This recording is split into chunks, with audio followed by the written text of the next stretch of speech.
В этом году, 21 декабря, исполнилось 125 лет со дня рождения государственного политического деятеля Степана Гоголева. Степан Филиппович был одним из тех, кто в тяжелые для Родины годы стоял у истоков народного образования. Он внес большой и достойный вклад в развитие сферы образования, здравоохранения, был одним из первых руководителей прокуратуры Якутии и наркомом юстиции. Он родился в Жемконском наследии Средневилюйского улуса Вилюйского округа, окончил Средневилюйское начальное училище, затем Вилюйское высшее начальное училище и Якутскую учительскую семинарию. Будучи семинаристом, в 1916 году состоял в нелегальном кружке Емельяна Ярославского. В 1917 году Степан Гоголев был избран членом уездного исполнительного бюро Вилюйского уездного комитета общественной безопасности. С июня по август 1918 года председатель уездного совета рабочих депутатов. С августа 1918 по март 1919 года находился в заключении в тюрьме как большевистский деятель. В 1920 году его избирают председателем волостного революционного комитета, а в 1920-21 годах назначают разъездным участковым инструктором по народному образованию. Это большое событие. Каждый мечтал бы. Потому что кроме памяти-то от нас ничего и не остается, в принципе. Хорошо еще, да, что ты понимаешь уже с возрастом, а тут уже книга издана. Это уже само говорит, что человек не зря жил, да? И такое. Кто надеется, что о нем что-то подобное будет? Это, из политиков, там, из деятелей. Простой-то человек так глубоко не думает, наверное, да?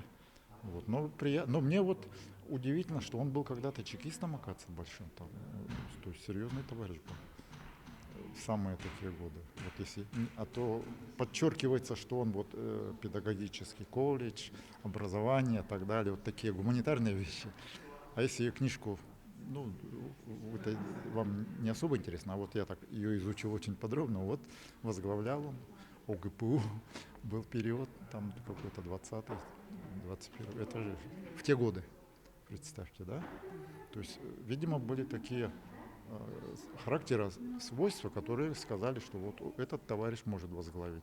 Я думаю, поэтому думаю, что у дедушки такое, может быть, там попросить, чтобы какие-то силы небесные прислали, какие-нибудь крепость характера, может быть, такое. Жалко, что невозможно, да, увидеть вживую, что за человек там. В Доме правительства общественность Якутии провела торжественное заседание ко дню рождения политического деятеля. На мероприятии присутствовали представители государственных органов, ведомств и общественности. Во время чествования были отмечены его роль в становлении государственности республики, в ликвидации безграмотности и активном претворении в жизнь идеи обязательного начального и семиклассного образования в Якутии. Петр Гоголев, председатель Конституционного совета республики, отметил, что Степан Гоголев являлся одним из первых юристов якутов и входил в когорту ведущих партийно-советских деятелей. В 20-е и 30-е годы, в первые годы становления советской власти, в Якутии шла культурная революция. В новой республике большинство населения были безграмотными. Степан Гоголев всю свою короткую жизнь посвятил борьбе с безграмотностью, выступал за обязательное начальное и семиклассное образование в республике.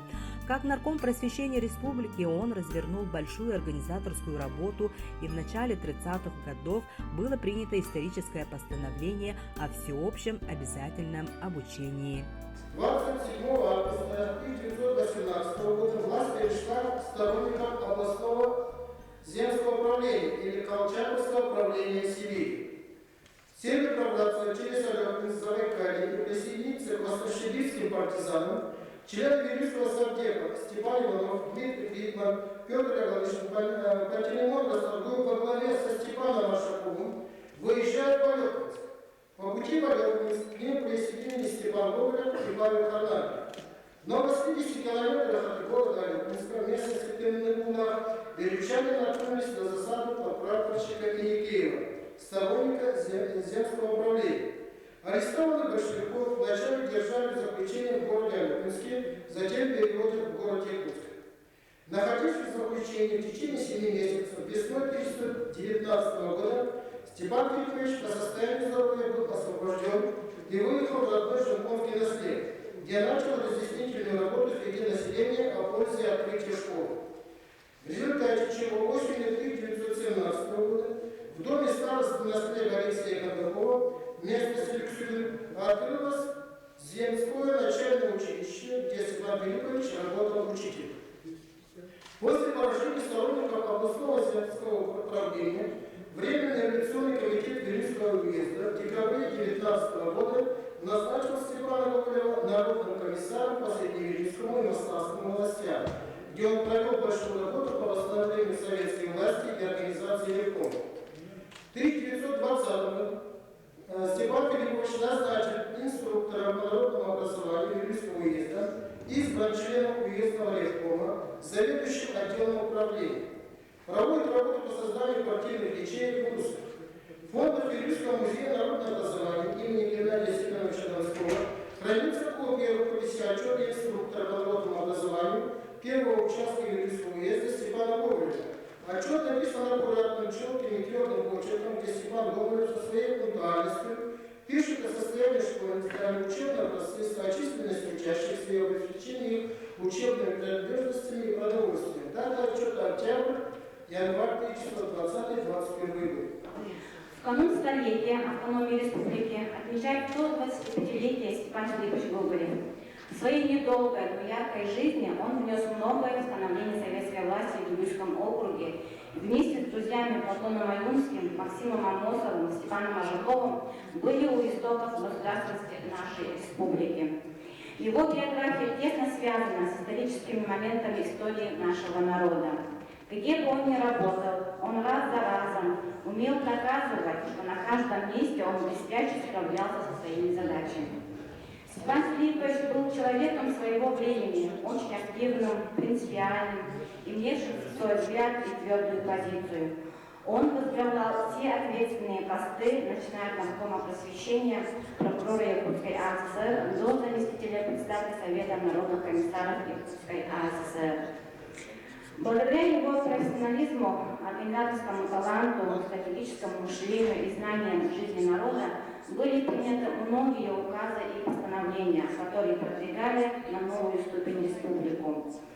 Большая работа была проведена по подбору кадров не только юристов, но и других специальностей. Переход на обязательное всеобщее семилетнее образование стало скачком в подготовке местных кадров и образованию населения.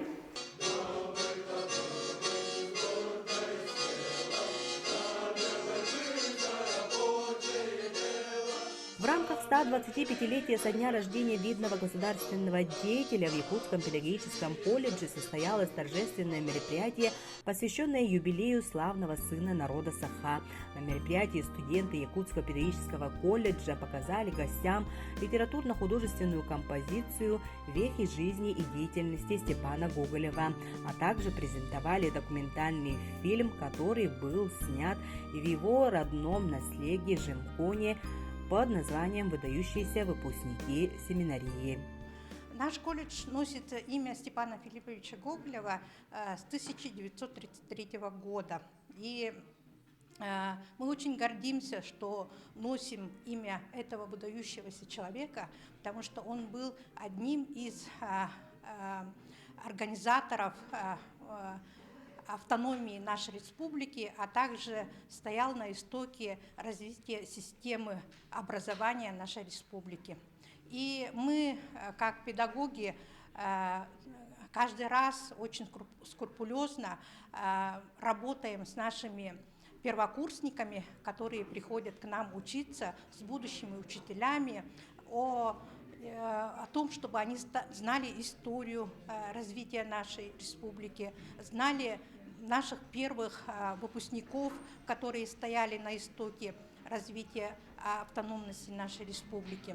И сегодня также наши студенты будут презентовать документальный фильм, который тоже посвятили жизни и деятельности Степана Филипповича Гоголева. Также сегодня мы вручили лучшему студенту нашего колледжа премию, не премию, а стипендию имени Степана Филипповича Гоголева. И сегодня эту стипендию получил студент 3-го курса физкультурного отделения. Являюсь старостой группы. Также я участвовал на олимпиадах, занимал призовые места. Занимаюсь спортом, баскетболом. Очень благодарен за стипендию Степана Филипповича Гоголева. Я очень рад. Он является примером, потому что вот в нашем возрасте он уже был как личности для всей республики. И мы можем брать пример с него, с его делами и выборами. В рамках 125-летия видного государственного деятеля здесь, в стенах Национальной библиотеки, прошла презентация новой книги, посвященная Степану Филипповичу Гоголеву, которую составили его земляки-общественники Альбина Ионова и Марьяна Гоголева. По словам авторов книги, материалы собирались еще со столетия видного деятеля. Степан Гоголев – один из первых революционеров-большевиков Якутии, наряду с такими видными государственными деятелями Платоном Слепцовым, Максимом Амосовым, со Степаном Аршаковым и Исидором Бараховым. В книге «Выдающийся потомок знатного рода» вошли архивные данные, воспоминания разных лет. И уникальность данной книги является то, что здесь свое место нашла рукопись 1933 года. И оказывается, к годовщине смерти Степана Филипповича Гоголева его товарищи, друзья по работе запланировали издать эту книгу, но, к сожалению, рукопись данной книги был уничтожен во время пожара общежития. И они заново восстановили рукопись в 1937 году, но эта рукопись не была издана. И с помощью сотрудников архива республиканского и благодаря Альбине Ионовой данную рукопись мы перевели с латиницы на современный якутский язык. И поэтому сегодня читатель может ознакомиться с той рукописью на современном якутском языке. Очень много сделал за свою короткую жизнь для своего народа Степан Гоголев, поэтому очень важно не забывать свою историю, своих героев и не искажать страницы своей истории для будущих поколений. Степан Филиппович был одним из тех, кто в тяжелые для Родины годы стоял у истоков народного образования Якутии. Ведь неспроста его именем сегодня названы Якутский педагогический колледж и Хампинская средняя общеобразовательная школа Вилюйского улуса.